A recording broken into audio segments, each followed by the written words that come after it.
TIFU by making a joke. Earlier today, my mother's birthday was going on. As we're all sitting around, roughly 15 people, my mom starts telling a story about me and my sibling from when we were younger. As the stories go on, she gets to one of me as a baby. He hated to wear clothes. I couldn't ever get him to keep anything on, etc. So, being the joker I am, I jump out of my chair, start to take my shirt off, and run across the room, all while shouting, "Still can't." About halfway across the room, with my shirt half over my head, I trip blindly onto the staircase leading up, blacking out for a good 30 seconds, laying there with my shirt half off and in pain. TLDR, I made a joke about being naked as a baby, knocked myself out, and had to lay in my shame. TIFU by accidentally terrorizing my town. So this happened when I was around 18 years old.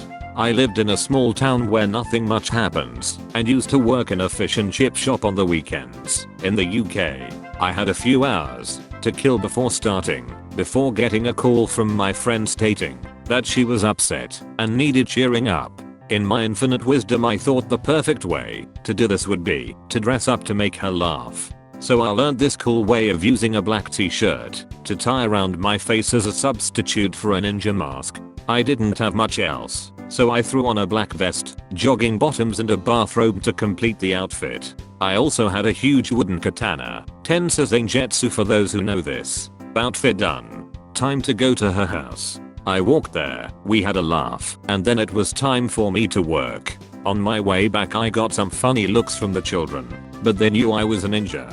I get changed for work and leave my house, only to find a police car slowly patrolling the area. I get stopped, and they ask me what house I lived at. I told them my real address and I receive a funny look. Then he asks if I had seen a man walking around with a balaclava and a blunt weapon originating from that house or ones nearby.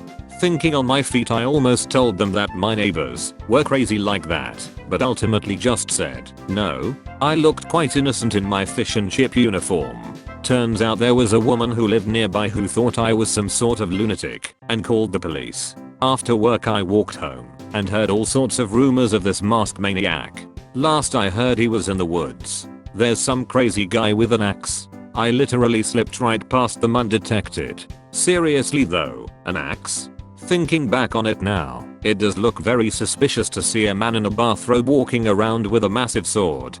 For the remainder of the week I saw police cars all over town looking for me. Luckily it all died down in the end and I never dressed as a ninja again. TLDR, friend was upset. I dressed as a ninja to cheer her up. Accidentally terrorized town by making them think a masked lunatic was on the loose. Police patrolled the streets for a good week before giving up. TIFU, a reptile dysfunction. Happened a few years ago. Every word is true. Wish it wasn't. At the time, I had a good sized Florida king snake named Gumbo. She was about 4.5 feet long, about as thick as a broomstick.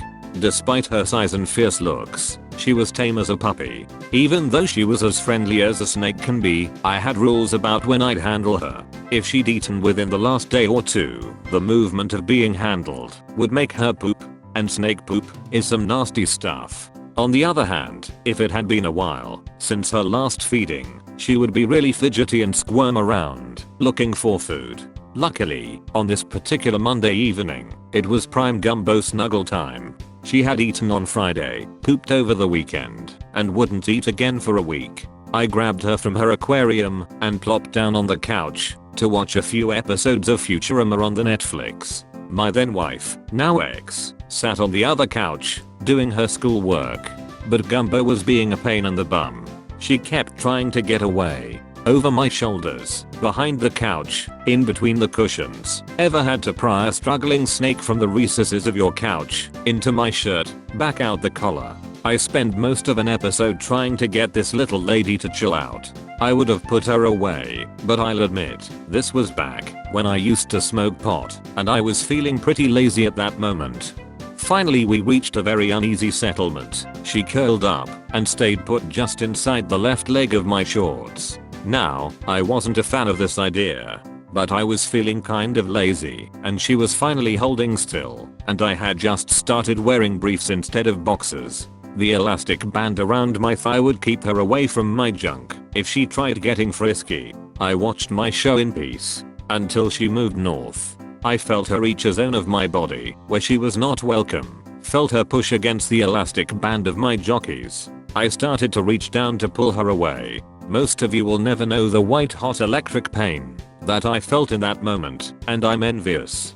Gumbo was an instinctive killer, old enough to have mastered the art of rodent death, and she had decided to make a meal of slumbering trouser mouse. A gaping maw of recurved, needle-sharp teeth overtook the head of my willy in the same way I'd seen her overpower so many mice and rats. I gasped, and my right hand shot down the front of my pants to pull my poor dick away from the ravenous serpent. Now, a snake whose meal is being taken from it will react in one of two ways. A shy small snake will give up, let go, slither away. But Gumbo was a fighter. I felt her tense all 4+ feet of her body, steel herself against my thigh, and pull backward.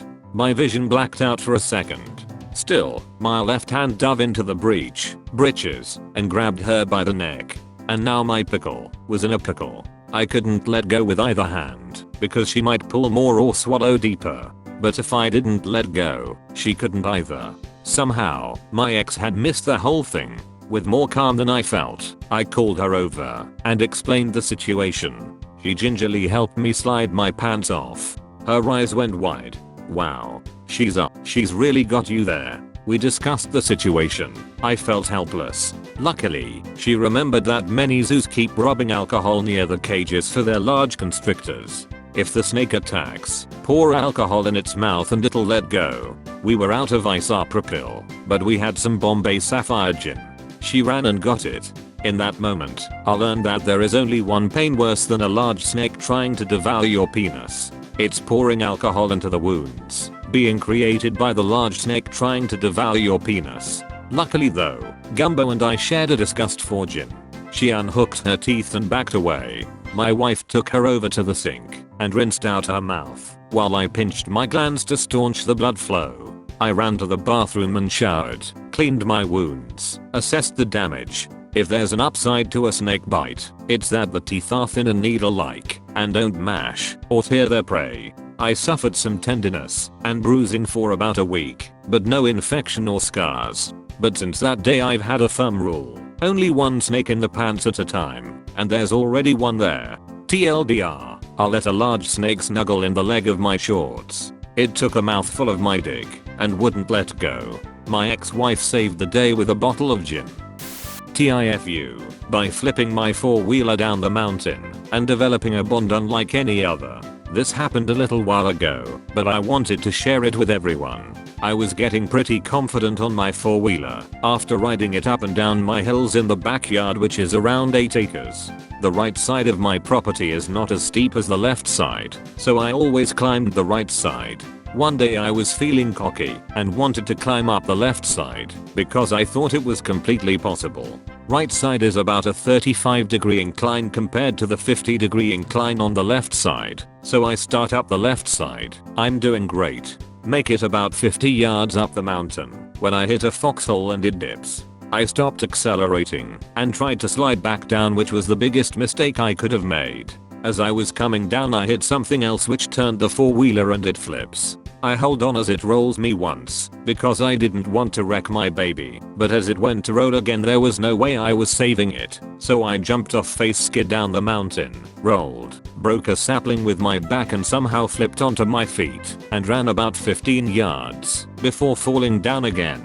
The whole time I hear the four-wheeler flipping down the mountain directly behind me. I hit the bottom of the mountain still hearing the four-wheeler coming down. It smashes 3 feet behind me and is still rolling as I fish, flop out of the way and it travels past me. In an adrenaline rush I feel fine. I get up, walk over to the four-wheeler on its side and flip the four-wheeler onto its wheels, only to see it's completely wrecked. Instantly I feel everything and fall down. This is where the story changes. My donkey Henry runs over to me, sniffs me. I get up because I'm worried he's gonna step on me, but as I'm trying to walk back to the house I keep falling down from the pain in my legs. I stand up again and Henry sticks his head under my arm and I hold on to him as he begins to walk back toward the house, making his donkey call the entire time.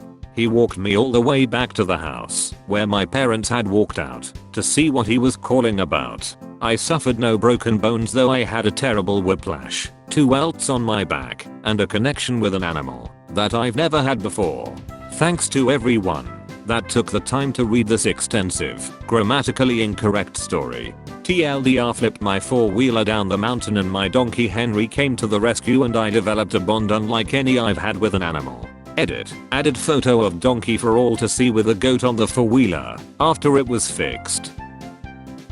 TLDR, you have a really nice ass.